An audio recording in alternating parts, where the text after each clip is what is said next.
Eh bien, je m'appelle Sylvain, Cyrano de mon pseudonyme, j'ai 37 ans et voilà, je suis artiste, je vis de ma musique depuis maintenant une dizaine d'années et après plusieurs expériences et plusieurs tentatives, vu qu'au départ je voulais faire de l'illustration, je me suis lancé et j'ai fait un album qui est à la mi-chemin en fait entre de la musique, du texte et de la bande dessinée.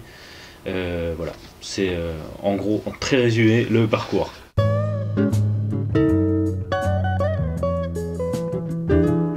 Ce qui m'a amené à faire la bande dessinée, c'est vraiment un cheminement. C'est une envie que j'ai toujours eue. Depuis enfant, comme beaucoup, je crayonnais et je faisais de la musique par ennui, presque.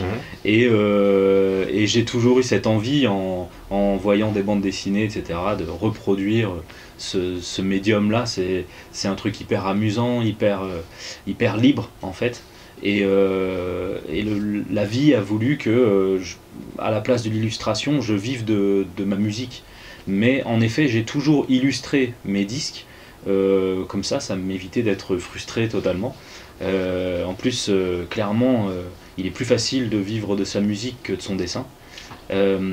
Et ça m'a permis petit à petit de me rapprocher en fait de l'illustration. Je me suis exercé en faisant mes pochettes, mes livrets, mes pochettes de disques évidemment, mes affiches, avec toute l'humilité en fait que je revendique, puisque voilà, j'ai pas de formation et que je le fais vraiment au feeling, quoi.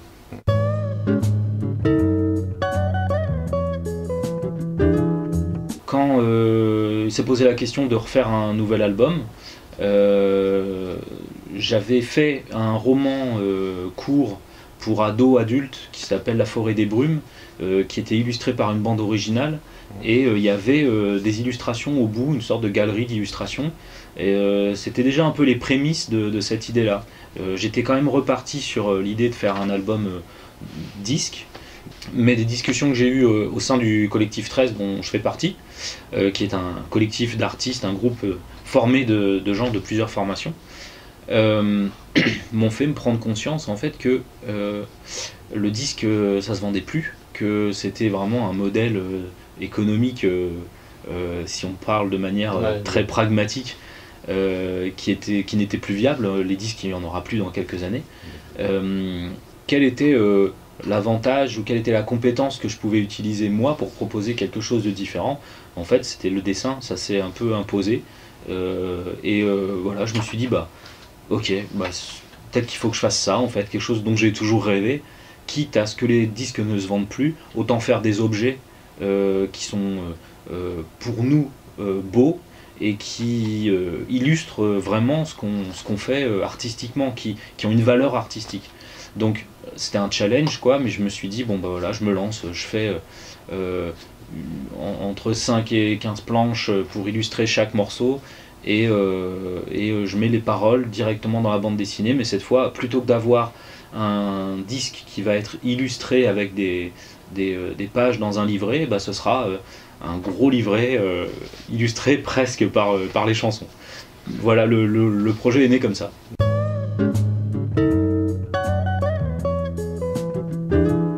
L'univers graphique, c'est vraiment une volonté en fait. J'avais décidé dès le départ de ne pas me cantonner à un style. Comme dans mes albums, j'utilise la musique comme support à l'idée, au texte et à l'angle que je vais utiliser pour raconter une histoire. Et comme je crée une ambiance grâce à ça, souvent ça m'amène à visiter des styles musicaux différents. Donc je me suis dit, il faut que j'aille vraiment dans cette sensibilité-là pour le dessin aussi. C'est-à-dire que, en effet, un morceau comme à la fin des Contes de Fées dans l'album est beaucoup plus pour moi dans l'idée cartoon, Walt Disney, et je voulais reprendre ces codes pour les casser un peu, puis contraster le discours en fait que j'ai dans la chanson qui est l'opposé. Ce qui est important, c'est les idées, c'est pas forcément les moyens. Il y a des choses magnifiques qui sont faites avec rien. Et c'est pas parce qu'on a 100 000 € de budget pour faire un album qu'on va faire une tuerie, c'est complètement faux. Évidemment, il faut un minimum maintenant pour pouvoir avoir un son, avoir une touche, une patte, mais clairement on peut faire avec peu, c'est clair. Ce serait super d'avoir des gens qui dessineraient sur mes morceaux. Le truc, c'est que j'ai gardé ça du hip-hop, c'est que on ne chante pas les textes des autres. C'est une compétition en fait, on est dans une espèce de truc où on écrit son texte, on le chante, on l'interprète, c'est un code.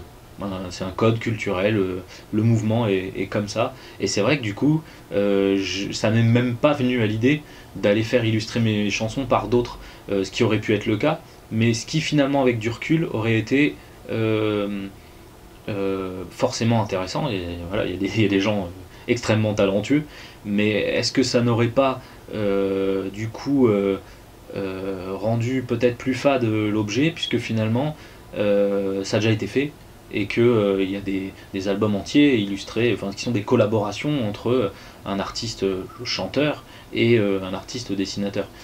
Ce qui est super, mais si j'ai la possibilité de faire les deux, je me suis dit autant que je fasse les deux. Après les collaborations, moi je suis absolument pas contre, c'est un truc qui me nourrit aussi.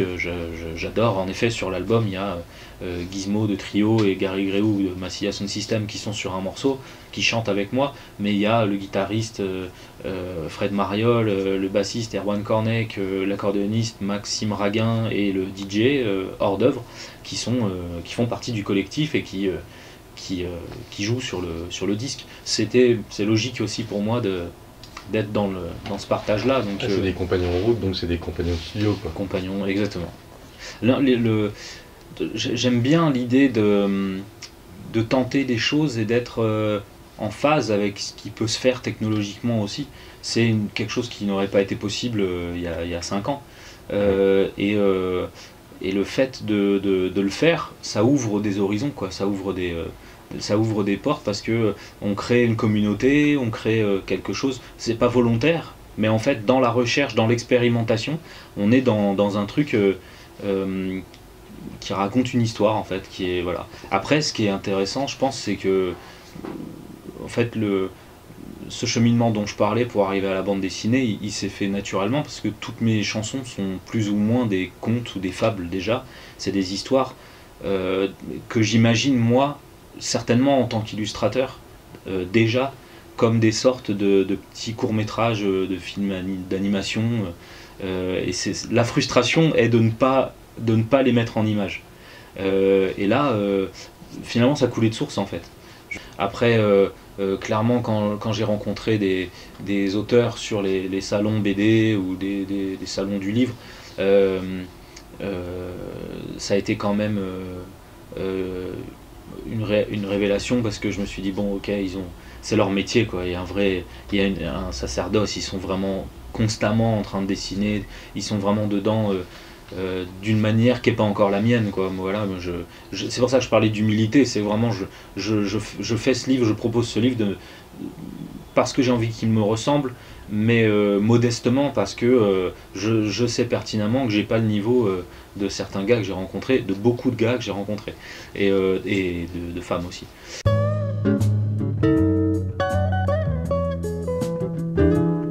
J'ai cherché à amener autre chose à travers l'image, et prendre parfois même un contre-pied dans le dessin par rapport à ce qui se racontait. Le morceau Comme une bête, qui parle de l'exploitation des animaux par l'humain, pendant tout le morceau on peut se poser la question, on se demande si c'est pas une histoire justement d'un humain dans un camp.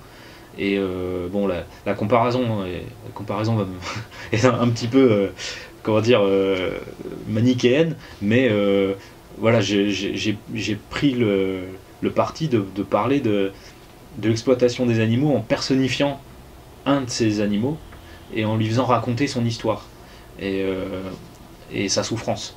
Et du coup, dans la BD, pour le coup, je mets un humain en scène, ce qui est complètement pas le discours de ce que je fais dans la chanson. Mais je trouvais ça intéressant, et je trouvais que ça rajoutait une dimension, en fait, tout simplement. Et là où à la fin il y a un petit côté Ionesco dans la BD, c'est-à-dire que ce sont en fait les animaux qui sont les gardes, finalement les fermiers qui élèvent des humains. Spoil. Non, Ben, du coup dans la chanson il n'y a aucune notion de ça, quoi.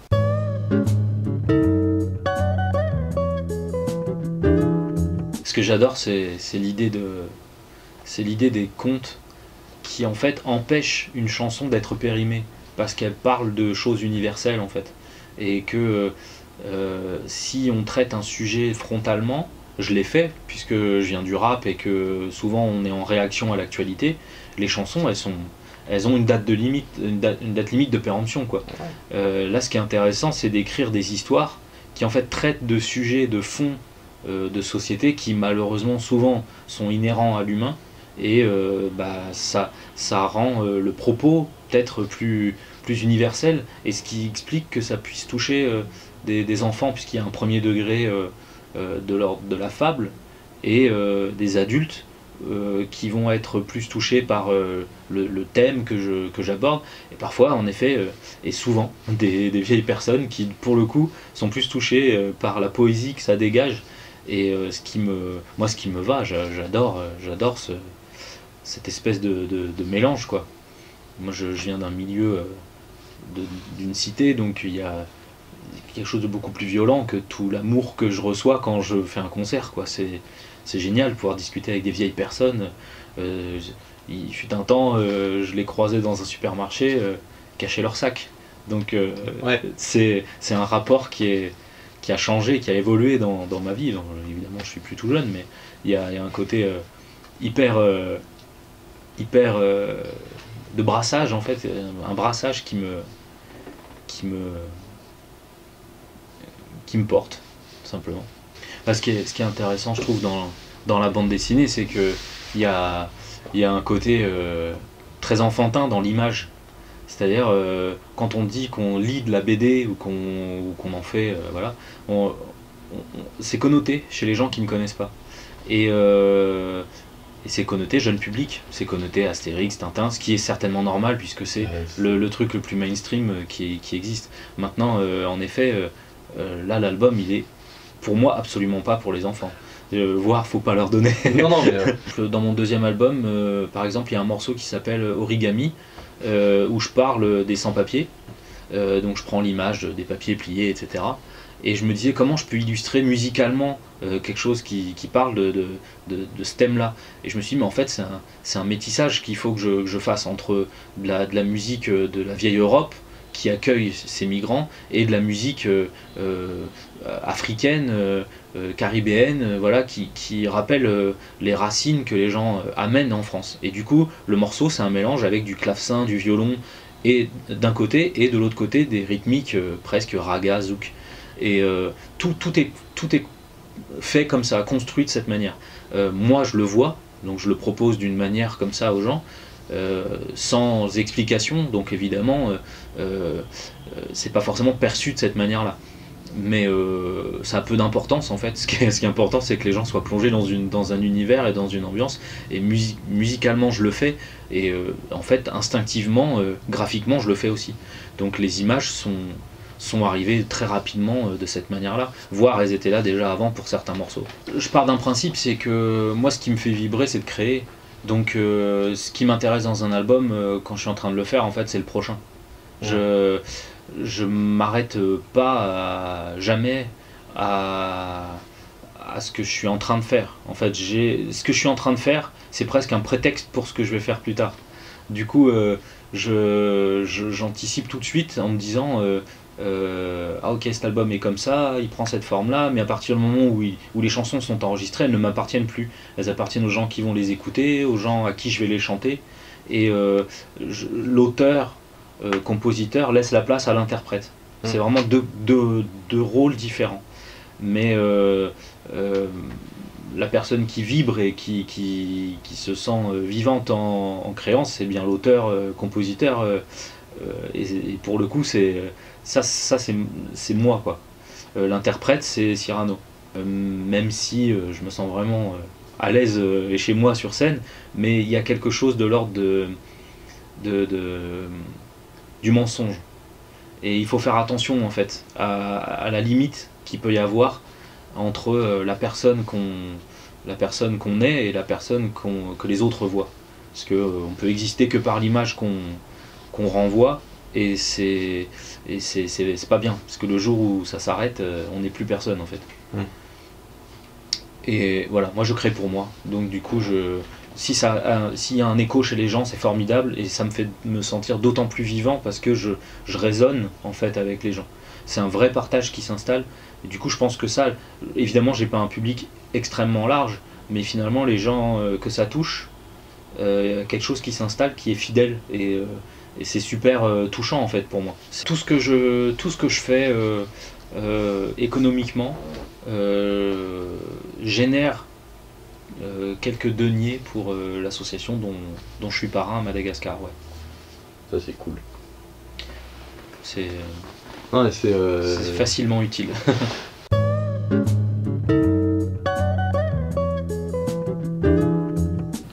En fait, j'ai pas fonctionné comme un auteur de BD puisque je suis intermittent du spectacle, donc mes fins de mois elles sont toujours les mêmes. J'ai mes concerts qui me rémunèrent, et le reste est pris en charge par une aide des ACDX qui n'existe pas. Ce qui n'existe pas pour les dessinateurs, donc évidemment l'avance elle est hyper importante et souvent pas assez grande évidemment. Moi j'ai eu quand même cette chance là de pouvoir les jours où je dessinais être payé tout de même. Donc j'ai fait en sorte de faire des ateliers d'écriture, de faire des concerts qui m'ont permis d'avoir du temps à côté pour pouvoir continuer la BD. Après, moi j'ai cette logique aussi, je suis intermittent du spectacle, mais j'aime que le temps que j'ai grâce à ça soit rentable en fait, soit productif plutôt.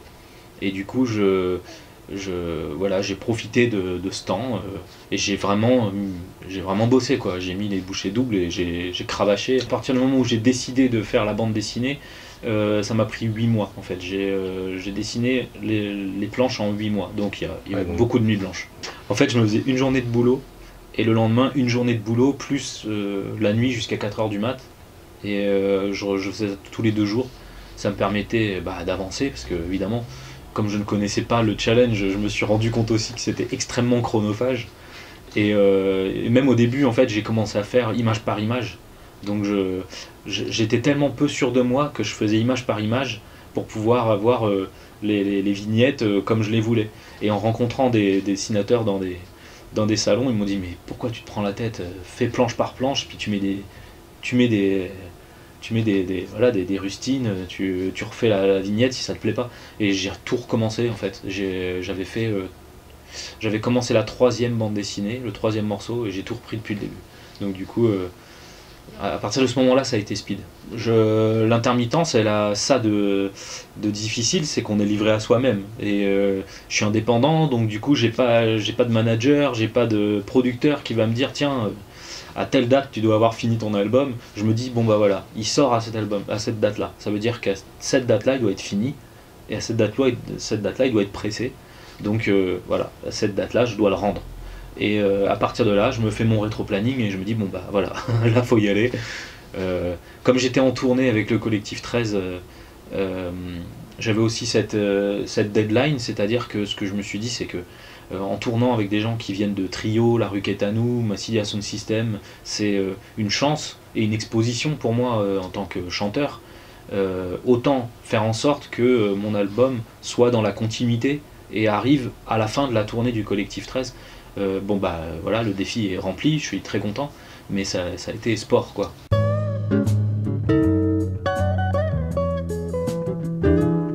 Je sais pas ce qui va arriver après. Est-ce que je refais un album à la suite de la tournée? De toute façon, à la fin de cette tournée-là, je repars en tournée avec le collectif, donc ce sera forcément quelque chose qui arriverait dans 4-5 ans. Mais il n'est pas exclu que je ressorte un roman. J'ai commencé à écrire quelque chose et je suis content, ça me motive, donc voilà. Quand j'aurai un peu plus de temps, là, je pense que je m'y plongerai plus sérieusement. Mais je peux pas dire ce qui va sortir en premier. Donc, en flip, Julien. Hein? T'es en flip. Non, non, mais, ce serait con qu'on Bah oui, tourne oui. en rate parce Vas-y, que vas-y. le temps de charger la batterie, si en plus on peut pas vider les cartes, donc Bien sûr. bref.